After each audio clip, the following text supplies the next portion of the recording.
નમસ્કાર વિદ્યાર્થી મિત્રો, સ્વાગત છે તમારું તમારી પોતાની યુટ્યુબ ચેનલ માય ટીચિંગ ક્લાસમાં। આજે આપણે ભણીશું ધોરણ 6 વિષય સામાજિક વિજ્ઞાનમાં પાઠ 14 વિવિધતામાં એકતા। ચાલો વિદ્યાર્થી મિત્રો, સૌથી પહેલાં આપણે વિકલ્પ શોધીશું, તેનો ક્રમ અક્ષર સામે ચોરસમાં લખીશું। હું સીધા જવાબ બોલું છું, તમે મારી સાથે સાચા જવાબ લખતા જાઓ। એવી તમને બધાને શુભેચ્છા। પહેલો પ્રશ્ન ચાલુ કરીશું।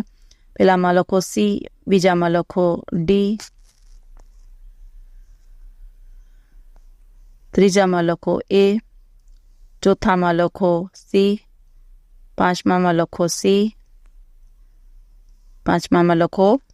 સી, છઠ્ઠામાં લખો એ, સાતમામાં લખો એ, આઠમામાં લખો બી, નવમામાં લખો બી, દસમામાં લખો સી,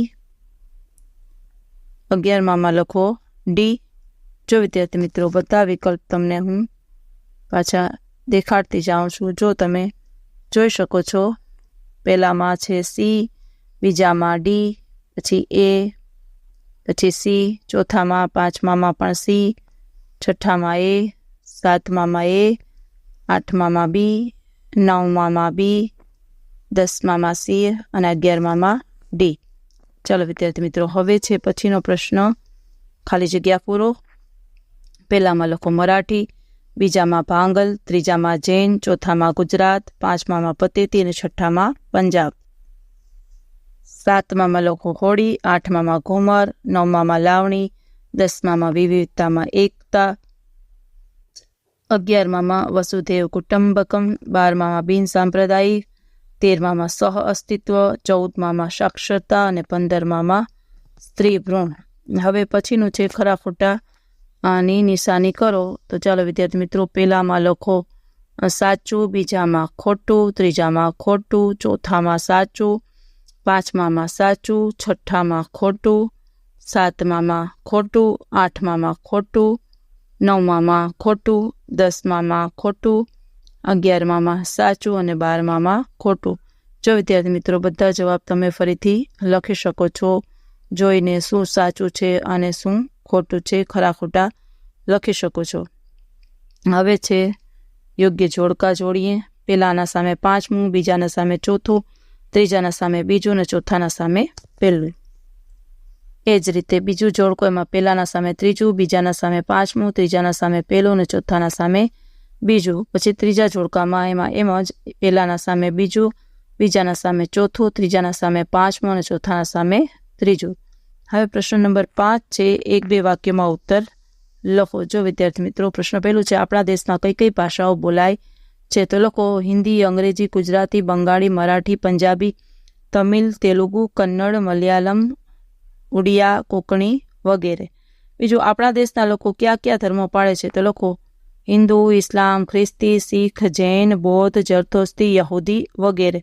ત્રીજું, ભારતની સંસ્કૃતિની આગવી વિશેષતા કઈ છે? તો લખો ભારતની સંસ્કૃતિની આગવી વિશેષતા વિવિધતામાં એકતા છે। ચોથું, ડૉક્ટર રાધાકૃષ્ણને રાષ્ટ્રીય એકતા વિશે શું કહ્યું છે? તો લખો જો આપણે એક રાષ્ટ્રના રૂપમાં કવિ તરીકે જીવિત રહીશું તો આપણા સૌએ રાષ્ટ્રીય એક વાણી આવશ્યકતા સ્વીકારવી જ પડશે।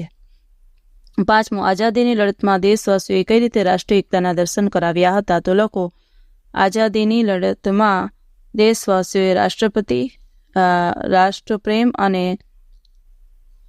સમર્પણની ભાવના થકી રાષ્ટ્રીય એકતાના દર્શન કરાવ્યા। છઠ્ઠું, ભારત ભાતીગળ સંસ્કૃતિનું સર્જન સાથી કરી શક્યો છે? તો લખો ભારત અનેક પ્રકારની વિવિધતાઓ ધરાવતો દેશ હોવાથી ભાતીગળની સંસ્કૃતિનું સર્જન કરી શક્યો છે। સાતમું, ભારતે કઈ ભાવનાને વિશ્વમાં સાકાર કરી છે? તો લખો ભારતે વસુધૈવ કુટુંબકની સમગ્ર વિશ્વ એક કુટુંબ છે તેની ભાવનાને વિશ્વમાં સાકાર કરી છે। આઠમું, ભારતે ધર્મની બાબતમાં વિશ્વમાં શેનો પ્રસાર કર્યો છે? તો લખો ભારતે ધર્મની બાબતમાં ધાર્મિક અને સર્વધર્મ સંભાવનો પ્રસાર કર્યો છે। નવમું, ભારતના લોકો કઈ ભાવનાથી પોતાનું જીવન જીવે છે? તો લખો ભારતના લોકો સહ અસ્તિત્વની ભાવનાથી પોતાનું જીવન જીવે છે। 10મું, આપણા દેશમાં કયા કયા ભેદભાવ જોવા મળે છે? તો લખો આપણા દેશમાં અમીર, ગરીબ, છોકરા, છોકરી, પ્રેમ, નિરસ્કાર, શહેરી, ગ્રામીણ તેવા સાથી આધારિત વગેરે ભેદભાવ જોવા મળે છે. 11. ભારતમાંથી અસ્પૃશ્યતા કઈ રીતે નાબૂદ થઈ છે? તો લોકો સ્વતંત્ર ભારતના બંધારણ સૌ નાગરિકોને સમાનતાનો અધિકાર આપ્યો છે. પરિણામે ભારતમાંથી અસ્પૃશ્યતા નાબૂદ થઈ છે. 12. કયા કારણે આઝાદી પછીના વર્ષોમાં ભેદભાવ નામશેષ થઈ રહ્યા છે? તો લોકો પોતાના ધર્મનું પાલન કરી શકે છે, પોતપોતાની ભાષા બોલી શકે છે, પોતાના તહેવારો ઉજવી શકે છે. આ બધી સ્વતંત્રતાઓ મળવાથી આઝાદી પછીના વર્ષોમાં નામશેષ થઈ રહ્યા છે. 13. ભારતમાં સ્ત્રીઓને કયા કયા કુરિવાજોનો ભોગ બનવો પડે છે? શા માટે? લોકો ભારતમાં સ્ત્રીઓમાં સાક્ષરતાનું પ્રમાણ નીચે હોવાથી સ્ત્રીઓને બાળ લગ્ન, પડદા પ્રથા, દહેજ પ્રથા, અન્ય સામાજિક કુરિવાજોનો ભોગ બનવું પડે છે. 14. સ્ત્રીઓ સ્ત્રી ભ્રૂણ હત્યાનો ભોગ સાથી બને છે? તો લોકો ભારતીય સમાજમાં પુત્ર જન્મને પ્રાધાન્ય આપવામાં આવે છે, માટે સ્ત્રીઓ સ્ત્રી ભ્રૂણ હત્યાનો ભોગ બને છે. હવે 6. પ્રશ્ન, નીચેના પ્રશ્નોના ટૂંકમાં ઉત્તર લખો. એમાં પહેલું, આપણા દેશના લોકો કયા કયા તહેવારો ઉજવે છે? તો લોકો દિવાળી, મકર સંક્રાંતિ, હોળી, દશેરા, શિવરાત્રિ, ગણેશ ચતુર્થી, ઈદ, નાતાલ, અષાઢી બીજ, મોહરમ, બુદ્ધ જયંતિ, મહાવીર જયંતિ, ઓણમ, પર્તેતી, વૈશાખી વગેરે. બીજું, આપણા દેશના કયા કયા નૃત્યો જાણીતા છે? તો લોકો રાસ, ગરબા, ગુજરાતી, ભાંગડા, પંજાબી, કથક ઉત્તર પ્રદેશ, કુચીપુડી આંધ્રપ્રદેશ, કથકલી કેરળ, ભરતનાટ્યમ તમિલનાડુ, બિહુ અસમ, આખો ઓડિશા, ઘુમર રાજસ્થાન, લાવણી મહારાષ્ટ્ર વગેરે. ત્રીજું, ભારતમાં જ્ઞાતિ આધારિત ભેદભાવ સાથે ઉદ્ભવ્યા હતા? તો લોકો પ્રારંભિક સમાજ રચનામાં વ્યવસાય આધારિત વર્ણ વ્યવસ્થા હતી, તેમાં કેટલાક સમુદાય સામાજિક અને આર્થિક રીતે પછાત રહી ગયા હતા માટે. ચોથું, આપણો દેશ કયા કારણે વિવિધતાવાળો દેશ બન્યો છે? તો લોકો આપણો દેશ ધર્મ, ભાષા, જાતિ, જ્ઞાતિ, આર્થિક અસમાનતા, ખાનપાન, તહેવાર, પોશાક, રૂપ, રંગ, રહેઠાણ, માન્યતા, રીત રિવાજ વગેરે બાબતોના કારણે વિવિધતાવાળો બન્યો છે. આ ઉપરાંત ભૂપૃષ્ઠ, આબોહવા, વનસ્પતિ, ખેતી વગેરે ભૌગોલિક બાબતોના કારણે પણ આપણો દેશ વિવિધતાવાળો બન્યો છે. 5. રાષ્ટ્રીય એકતા કોને કહેવાય? તો લોકો વિવિધ ધર્મો, વિવિધ ભાષાઓ, આપણી અને જાતિઓના લોકો પોતાના રાષ્ટ્ર પ્રેમ, સન્માનનું આદર, ત્યાગ અને સમર્પણની ભાવના પ્રદર્શિત કરે, એ જ એકાગ્રતાની લાગણીઓ સમાન ભાવે અનુભવે, તેને રાષ્ટ્રીય એકતા કહેવાય છે. ચાલો પછીનો પ્રશ્ન છે 7મો.